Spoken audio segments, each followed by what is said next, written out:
Secret উপকরণে পেঁপে যদি একবার এইভাবে রান্না করো, খাসির মাংস খাওয়াও ভুলে যাবে, মাছ মাংস অনেকটাই দূরে সরিয়ে রাখবে। এইভাবে সম্পূর্ণ নিরামিষ পেঁপের রেসিপি বানালে। এই সিক্রেট উপকরণটি কি, চলো দেখতে থাকো, অবশ্যই বুঝতে পারবে। নমস্কার বন্ধুরা, গঙ্গা রান্নাঘরে সবাইকে স্বাগত জানিয়ে শুরু করছি আজকে পেঁপের একদম নতুন একটি রেসিপি, নিরামিষ সম্পূর্ণ। দেখতে থাকো বন্ধুরা। একটা পেঁপে নিয়েছি এবং পেঁপেটা কেটে নিয়েছি, দেখো বেশ বড় বড় সাইজ করে কেটে নিয়েছি। আমি যেভাবে ঠিক পেঁপে আর আলু দিয়ে তরকারিটা করব, পেঁপে আলুর ডালনাটা বানাবো, ঠিক সেইভাবে বানালে এর স্বাদ কিন্তু ভুলতে পারবে না। মাছ মাংস সব কিছু দূরে সরিয়ে এভাবেই পেঁপে রান্না করেই খাবে। যারা পেঁপে একদম পছন্দ করো না, তারাও কিন্তু পেঁপের জন্য, পেঁপে খাওয়ার জন্য, এইভাবে রান্না করার জন্য পাগল হয়ে যাবে। তো চলো মশলাটা নিয়েছি আদা, কাঁচা লঙ্কা আর নিচে একটা টমেটো। আর সিক্রেট উপকরণ বলতে এই যে নারকেল। এইভাবে নারকেল মশলার সঙ্গে পেস্ট বানালে কিন্তু এর স্বাদ অনেকটাই বেড়ে যাবে। বেশি কিছু মশলা লাগবে না, সামান্য এই মশলার সঙ্গে আদা, লঙ্কা আর টমেটোর পেস্টের সঙ্গে এই নারকেলটা মিশিয়ে পেস্ট করে নেবে, দেখবে মশলার স্বাদ কিন্তু অনেকটাই বেড়ে যাবে। আর যেহেতু নিরামিষ, এখানে তো পেঁয়াজ রসুনের কোনো প্রশ্নই আসে না। তো এভাবে একবার অবশ্যই বাড়িতে বন্ধুরা ট্রাই করে দেখো। মশলাটা কিন্তু আমি পেস্ট করে চলে এসেছি, আর বাটির মধ্যে আমি মশলাটা ঢেলে নেব। তার কারণ এই বাটা মশলার মধ্যে দিয়ে দেবো আমি জিরের গুঁড়ো। এখানে আর বেশি মশলা ব্যবহার করব না, শুধু জিরে আর অল্প একটু ধনের গুঁড়ো দিয়ে বেশ ভালো করে মশলাটার সঙ্গে মিশিয়ে রেখে দেবো। তাতে কী হবে, জিরের যে গুঁড়ো সেটা বাটা মশলার স্বাদ আনবে। এইভাবে যদি জিরের গুঁড়োটা কিছুক্ষণ আগে ভিজিয়ে রাখো। তো এখানে একটা কড়াই বসিয়ে দিয়েছি আর দিয়ে দেবো পরিমাণ মতো তেল। আজকে আর আমি পেঁপে সেদ্ধ করব না, পেঁপে আলু সেদ্ধ না করেই রান্না করব। এইভাবে একবার অবশ্যই বন্ধুরা বানিয়ে দেখো, এর স্বাদ এবং গুণ দুটোই বজায় থাকবে। তো তেলের মধ্যে দিয়ে দিলাম তেজপাতা আর শুকনো লঙ্কা, দিয়ে আর একটু দেবো সাদা জিরে, ওই হাফ চামচের মতো সাদা জিরে ফোড়ন দিলাম। ব্যাস, ফোড়নটা বেশ সুন্দর করে ভাজা ভাজা হয়ে গেলে আমি এখানে দিয়ে দেবো পেঁপে আর আলু। পেঁপে আলুটা দিয়ে আমি ভালো করে একটু ঢাকা দিয়ে ভেজে নেব। সবাই তো প্রায় আমরা পেঁপে আলু একটু সেদ্ধ করেই রান্না করি, তো এভাবে সেদ্ধ না করে একবার এই ডালনাটা বানিয়ে দেখো, খেতে কিন্তু দারুণ লাগবে। ভাত, রুটি, পরোটার সঙ্গে তো ভালো লাগবেই, তার সঙ্গে কিন্তু ফ্রাইড রাইসও বানালে এটা কিন্তু ব্যবহার করতে পারো, খেতে পারো। এই ডালনাটা খেতে কিন্তু ভীষণ ভালো লাগে। তো চলো, পেঁপে যারা খায় না তারাও কিন্তু আজকের এই রেসিপি থেকে বাড়িতে বানাতে চাইবে। এই রেসিপিটা এতটাই দেখতে সুন্দর, যতটা দেখতে সুন্দর হবে খেতে কিন্তু তার থেকে অনেকটাই বেশি ভালো লাগবে। দুর্দান্ত স্বাদের আজকের এই পেঁপের ডালনা সম্পূর্ণ দেখার অনুরোধ রইল। লাইক দিয়ে কিন্তু বন্ধুরা রেসিপির সাথে থাকবে আশা করছি আমি। সব বন্ধুদেরকে জানাই অসংখ্য ধন্যবাদ, পুরনো ও নতুন সবাইকে। যারা পুরনো আছো তারা তো জানো, এবং তাদের তো অসংখ্য ধন্যবাদ, তারা একভাবে আমায় সাপোর্ট করে যাচ্ছ। যারা একদম নতুন তারাও কিন্তু পাশে থেকো, সাপোর্ট করো, অবশ্যই পাশে পাবে। তো দিয়ে দিলাম স্বাদ মতো নুন আর হলুদ, দিয়ে আবারও ঢেকে ঢেকে বেশ ভালো করে আমি এটা ভেজে নেব। একটু লাল লাল করে ভেজে নিতে হবে। পেঁপে কিন্তু এভাবে রান্না করলে এর কিন্তু যে সেদ্ধ করে গুণটা নষ্ট হয় সেটা কিন্তু হবে না। একটু তেলের মধ্যে ভেজে নিলে খেতেও কিন্তু ভীষণ ভালো লাগে। যতটা টেস্টি লাগে ততটাই কিন্তু গুণও আছে। পেঁপের গুণের তো শেষ নাই, আর নতুন করে কিছু বলারও নাই। তো চলো, পেঁপে আলুটা কিন্তু বেশ লাল লাল করে আমার ভাজা হয়ে গেছে। তো এবারে আমি দিয়ে দেব যে বেটে রেখেছি মশলাটা, আমি কিন্তু আলাদা করে আর কষাবো না। এর আলু আর পেঁপের এর মধ্যেই আমি মশলাটা দিয়ে কষিয়ে নেব। এতে কী হবে, রান্নাটাও হবে তাড়াতাড়ি, একদম অল্প সময়ের মধ্যে, আলাদা করে মশলা কষানোরও ঝামেলা থাকবে না। আর দিয়ে দেবো একটু লঙ্কার গুঁড়ো। এটা কিন্তু কালারটা ভালো আনার জন্য আমি সামান্য একটু গুঁড়ো লঙ্কা তেলের মধ্যে দিলাম। বন্ধুরা, তেলের মধ্যে এইভাবে গুঁড়ো লঙ্কা দিলে কিন্তু কালারটা খুব সুন্দর আসে। একবার এইভাবেও কিন্তু ট্রাই করতে পারো। এবারে বাটা মশলাটা দিয়ে দেবো, দিয়ে বেশ ভালো করে একটু জল দিয়ে কষিয়ে নেব। কষাতে থাকবো যতক্ষণ না কষার থেকে বেশ সুন্দর একটি মিষ্টি গন্ধ বেরোচ্ছে। বন্ধুরা, নারকেল দেওয়াতে এই মশলার কষানোর সেন্ট বা গন্ধটা একটু অন্য টাইপের হয়, আর খেতে কিন্তু ভীষণ ভালো লাগে, মিষ্টি একটা গন্ধ বেরোয় কষানোর থেকে। তো আমি এবার ঢেকে ঢেকে ভালো করে মশলাটা কষাতে থাকবো।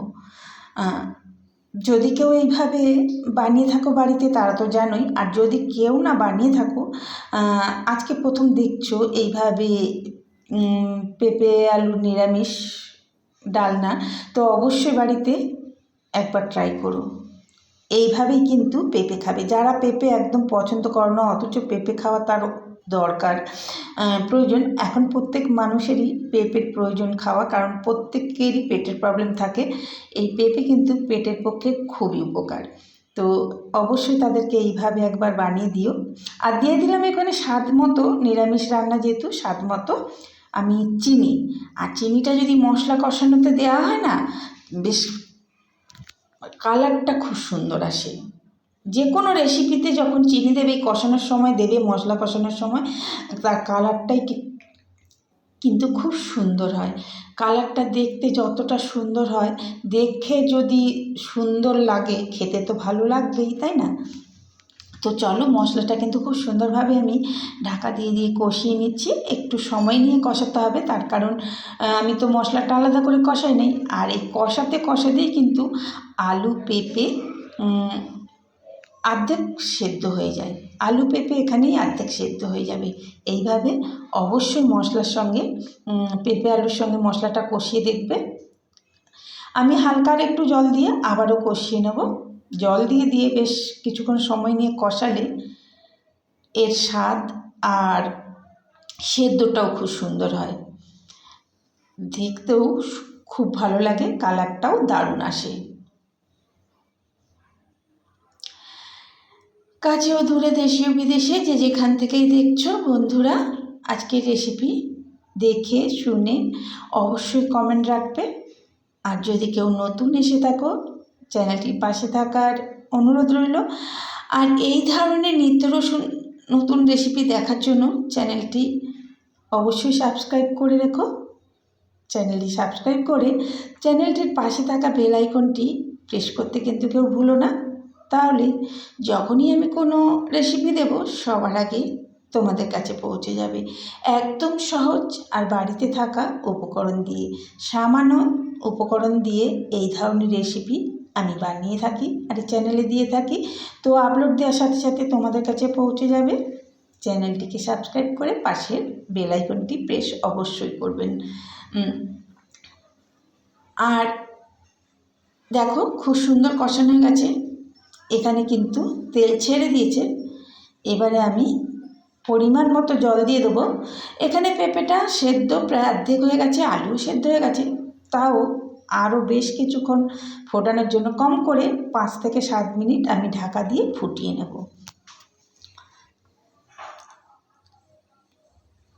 তাহলে পেঁপেটা কিন্তু পুরোপুরি আমার সেদ্ধ হয়ে যাবে। এবারে ঢাকা দিয়ে দেব।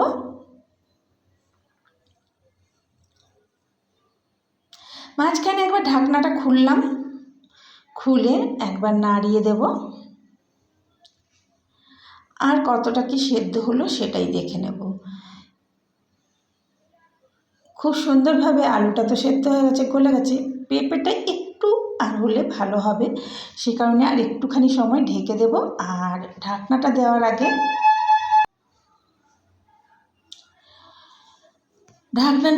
আগে আমি দিয়ে দেব সামান্য একটু কাসুরি মেথি।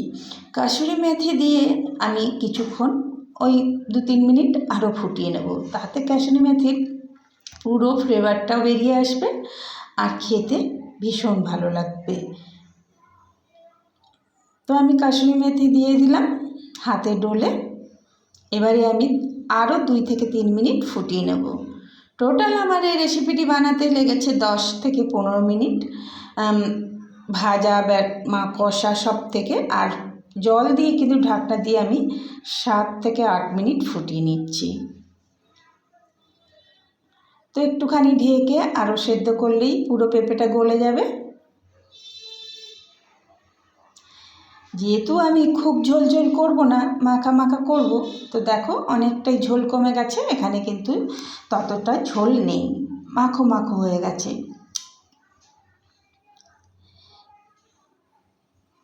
পেঁপে আমার পুরো সেদ্ধ হয়ে গেছে, দেখতেও কতটা লোভনীয় হয়েছে দেখলেই বুঝতে পারছো বন্ধুরা।